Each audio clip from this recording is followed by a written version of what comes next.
Pedro Sánchez hará lo que más le beneficie a él, como siempre ha hecho durante estos últimos años, y seguramente que yo estoy de acuerdo que si quiere encabezar en las próximas primarias, quiere encabezar pues una candidatura y cumplir con, digamos, con las normas del Partido Socialista, pues lógicamente cogerá y renunciará a su acta. Pero como Pedro Sánchez es verdad que es una persona pues muy complicada porque es muy peleón, a lo mejor lo que quiere hacer de una forma definitiva es destruir el Partido Socialista, en el sentido de ir al Parlamento, votar no y liderar con esos 20 diputados aproximadamente que están en contra de la abstención y montar todavía más jaleo, porque es una persona que todo lo basa, toda su vida lo basa en su posición política, porque desgraciadamente es un personaje que no tiene vida después de la política, no es un empresario que haya generado miles de puestos de trabajo, como puede ser de Zara, o no es una persona que sea pues un representante académico de las universidades pues que cree doctrina, ¿no?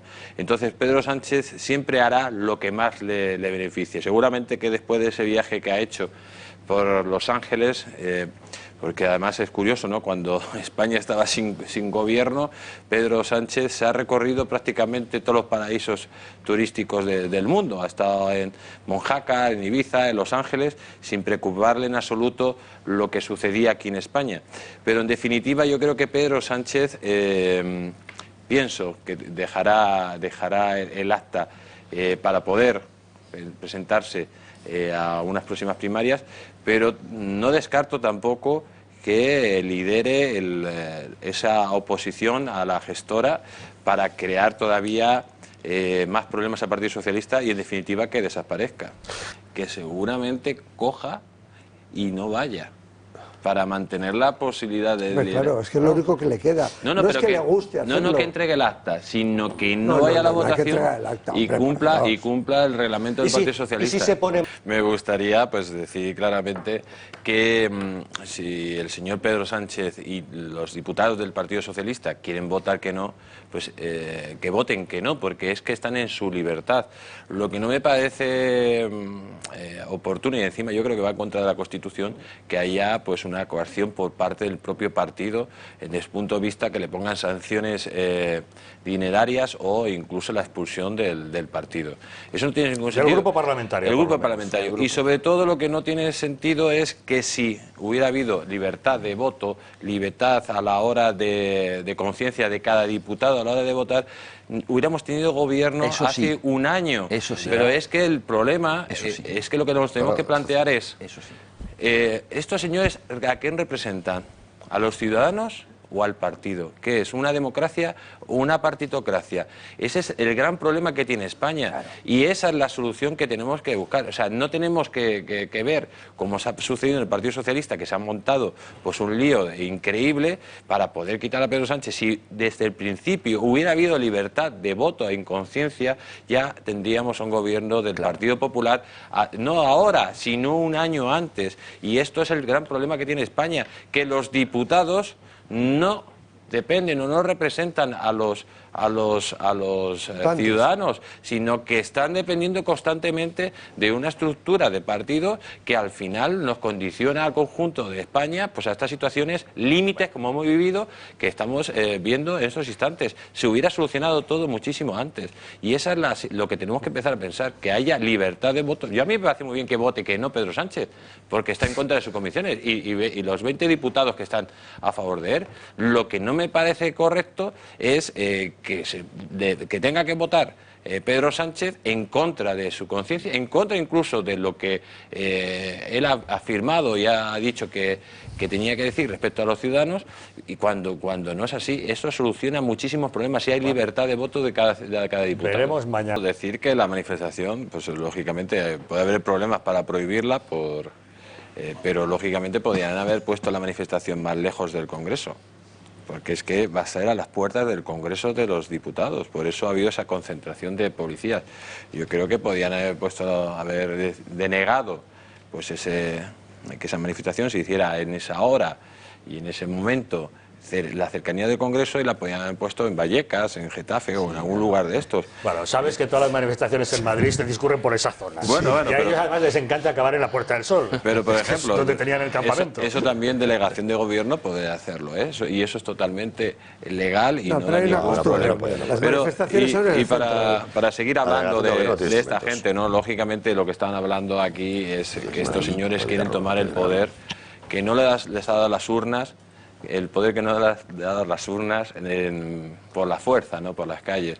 Cuando Pablo Iglesias insultaba a todos los españoles diciendo que todos los diputados eran delincuentes, estaba insultando a la soberanía nacional y estaba insultando a todos los ciudadanos que estaban ahí representados. Porque Pablo Iglesias lo que pretende es romper este sistema para imponer un sistema totalitario, que esa es la idea de este fondo, que es lo que él quiere realizar. Además, estaba llamando delincuentes cuando estaba ahí el señor Cañamero defendiendo al señor Bódalo. El señor Bódalo es un... al que paró Íñigo Errejón. O sea, fíjate dónde hemos llegado. Íñigo Errejón tratando de parar a Cañamero para evitar que convirtiera el Congreso de los Diputados en un lugar donde hacer su campaña a favor de Bódalo. De Bódalo, un señor que cogió a una señora embarazada y la tiró por la ventana, y a su marido cuando hubo una huelga general aquí en España. Además, si estamos hablando de delincuentes confesos y condenados, pues ellos tienen representantes en diferentes puntos de España donde han sido condenados continuamente y no han dejado su puesto. Porque, por ejemplo, el Partido Popular, pues bueno, pues sí es verdad que ha tenido muchos casos de corrupción, pero yo no conozco a ningún diputado del Partido Popular, ni del que ahora mismo ni siquiera esté imputado, que esté en la Asamblea Nacional. Por lo tanto, la afirmación de Pablo Iglesias, además, no solo iba contra el Partido Popular, sino para el conjunto de los diputados, porque lo que pretende este señor, como hemos dicho antes, es alcanzar el poder y deslegitimar la verdadera democracia, porque que yo sepa, Mariano Rajoy ha ganado las elecciones y ellos las han perdido. Pero, ¿qué es lo que le pasa a este señor? Pues ya tenía ese pacto con el señor Pedro Sánchez, que ya estaba saboreando el poder. Él sabía que si Pedro Sánchez llegaba como presidente de gobierno, lo iba a manejar como un títere. Bueno, hasta había repartido el gobierno ya. Exactamente. Y entonces iba a manejar como un títere y ya saboreaba el poder. Y desde dentro hubiera sido muy fácil destruir al Partido Socialista y, sobre todo, pues imponer pues esas ideologías totalitarias que ellos lo que pretenden. Como dijo ayer muy bien Mariano Rajoy, pues él decía que está claro que no quiere que haya un gobierno, que no le gusta al señor Iglesias un gobierno del Partido Popular, pero Mariano Rajoy dijo que ojalá nunca conociera él un gobierno de señor Iglesias. Lo que no se entiende es que en España haya una ley que diga cómo tiene que ser la historia de España. No se entiende cómo una ley hecha con un personaje como el señor Zapatero, que ha pretendido romper, digamos, esos lazos de unión que se crearon en la transición, pues vuelvan a abrir las heridas de la guerra civil y, sobre todo, de las dos Españas y del enfrentamiento entre españoles. Y lo que no se entiende es cómo una división que fueron de voluntarios, que fue la División Azul, que fueron a luchar, no fueron a luchar contra ni el Reino Unido, ni contra Francia, ni contra Estados Unidos, sino fueron a luchar contra el comunismo de Stalin, de Joseph Stalin, uno de los mayores tiranos que ha existido sobre la faz de la tierra.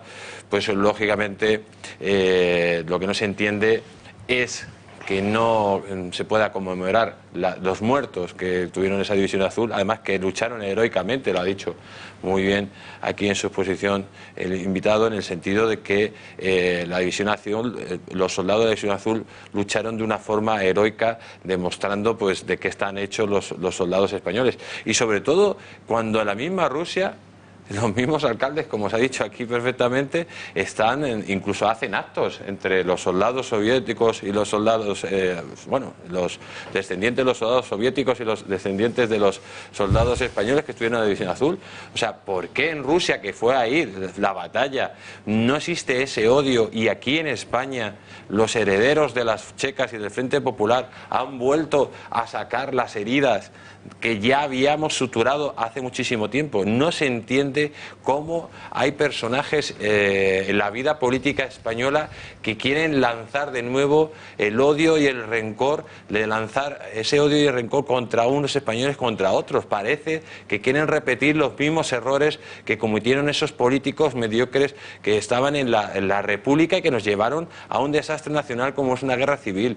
No se entiende que no se valore la acción de unos voluntarios que por unos ideales que tenían ellos, podían ser equivocados o no, pero fueron a luchar contra una cosa que ha sido la peste del siglo XX, que ha sido el comunismo.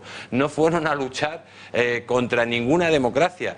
O sea, se podía haber hecho voluntariado. Dicen, no, es que luchó al lado del ejército alemán, ¿vale? Pero pues han hecho voluntarios para luchar contra el Reino Unido. No se hizo solo contra el comunismo, porque el comunismo, como se vio después de la Segunda Guerra Mundial, pues implantó su telón de acero sobre la mitad de Europa y tuvo esclavizados a todos los países que se implantó durante más de 40 o 50 años. Lo que no se entiende es que a esos héroes que dieron su vida por unos ideales y luchando contra la peste del siglo XX se le quiera quitar una calle que solo hace honor a los que dieron la vida, a que los que lucharon por unos ideales, y en definitiva no se está haciendo ni en ningún alegato ni sobre la sublevación de 36, ni de la guerra civil, ni sobre el franquismo. Solo se está haciendo un alegato a una gente que lucharon por ideales y que lucharon contra el comunismo. Se quita la calle de unos españoles que murieron en Rusia luchando contra el comunismo y estén proponiendo continuamente calles, como ejemplo como las brigadas internacionales, que era el ejército que reclutó Stalin para matar españoles aquí en España. Y eso lo apoyan constantemente en multitud de municipios de toda España como algo normal. La verdad, la Universidad Complutense, donde hay un monumento, ¿no? Bueno, que hay un monumento además que es ilegal porque no tiene ni siquiera la autorización de la Junta Municipal en su momento. Me parece que era Ángel Garrido que estaba ahí gobernando y lo pusieron de forma ilegal. Lo cierto es que lo que no entiendo es que haya en ningún país del mundo se hace lo que está sucediendo así. Solo hay países que sucede lo mismo, que son pues la zona donde están los talibanes, donde cogen y destruyen la cultura milenaria que ha habido durante siglos, además de una forma brutal, y aquí se está haciendo lo mismo. O sea, yo no he visto ningún país que se rompan, se destruyan obras de arte porque representan cosas del pasado, que se está atacando constantemente la identidad de España porque quieren intencionadamente representar cosas del pasado. Esto es inaudito y solo pasa en España gracias a que los partidos políticos en general, ningún partido político en general da la cara por defender la identidad y las costumbres y las tradiciones de España. Y aquí estamos con... Lo que demuestra que el Estado de las autonomías españolas es un cachondeo. O sea, esto es increíble. O sea, cada uno quiere su hora. Cada uno quiere su hora, cada uno quiere su boina, cada uno quiere su lengua, cada uno quiere su tontería, y hay que terminar ya con esto porque es lamentable. Imagínate que yo me levanto, empiezo a trabajar a las 9 y tengo que esperar una hora hasta llamar a Barcelona para un cliente. Sería un descontrol desde el punto de vista económico brutal. Cerrarían unos horarios, otros empezarían. La verdad que es Quédate con el lado bueno. El domingo te levantarás una hora más tarde. Eso también es verdad. Podrás trasnochar un poco el sábado. Totalmente, lo han obviado porque es una causa más de la manipulación que hace la televisión pública catalana, donde se prohíbe hablar incluso tienen prohibido hablar de la palabra España, no solo dibujos animados, sino en el contexto de todos sus programas, y es algo más que lo que se está haciendo desde el nacionalismo catalán, que es borrar cualquier vínculo de los catalanes con el resto de España, y es una auténtica vergüenza. Fíjate si es importante la historia española, que hasta Bugs Bunny viajó en la expedición que descubrió América, pero no especifican de dónde salió. Solo falta que Bugs Bunny era catalán también. Puede serlo.